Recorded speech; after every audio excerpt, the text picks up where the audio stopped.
nutv present আলহামদুলিল্লাহ আলহামদুলিল্লাহ ওয়া কাফা ওয়া সালামুন আলা ইবাদিহিল্লাযিনা ইসতাফা আম্মা বাদ।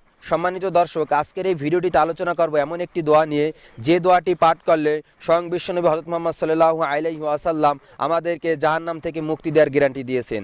তাই সম্মানিত দর্শক, ভিডিওটি না টেনে শেষ পর্যন্ত দেখার অনুরোধ করছি।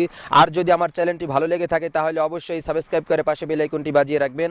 আর যদি ভালো না লেগে থাকে তাহলে দেখতে থাকুন, দেখতে দেখতে ভালো লাগা ভালোবাসা হয়ে যাবে ইনশাআল্লাহ। সম্মানিত দর্শক, রাসূলুল্লাহ সাল্লাল্লাহু আলাইহি ওয়াসাল্লাম বলেছেন, যে ব্যক্তি ফজর ও মাগরিবের নামাজে পড়ে কারোর সঙ্গে কথাবার্তা না বলে এই দোয়াটি 7 বার পাঠ করবে, সে ব্যক্তি যদি ওই রাতে বা দিনে মারা যায়, আল্লাহ তাআলা তাকে জাহান্নামের আগুন থেকে মুক্তি দেবেন। সুবহানাল্লাহ।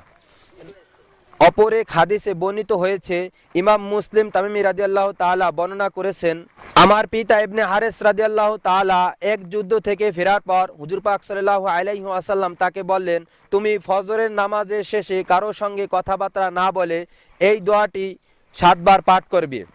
সম্মানিত দর্শক, চলুন আমরা দোয়াটি জেনে নিই। যে দোয়াটি পাঠ করলে আমরা সহজেই জান্নাতে যেতে পারবো। দোয়াটি হলো আল্লাহুম্মা আজিরনি মিনান নার, আল্লাহুম্মা আজিরনি মিনান নার। সম্মানিত দর্শক, আমি আপনাদের সহজের ক্ষেত্রে আবার বলছি, আপনারা আমার সাথে দোয়াটি মুখস্থ করে নেবেন। দোয়াটি হলো আল্লাহুম্মা আজিরনি মিনান নার, আল্লাহুম্মা আজিরনি মিনান নার।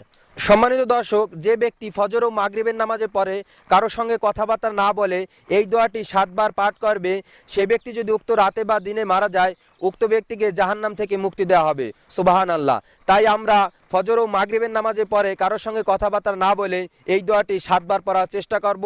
আল্লাহ তাআলা আমাদের সবাইকে এই দোয়াটির উপর আমল করার যেন তৌফিক দান করেন। আমিন। ওয়া আখিরি দাওয়ানা আনিল হামদুলিল্লাহি রাব্বিল আলামিন।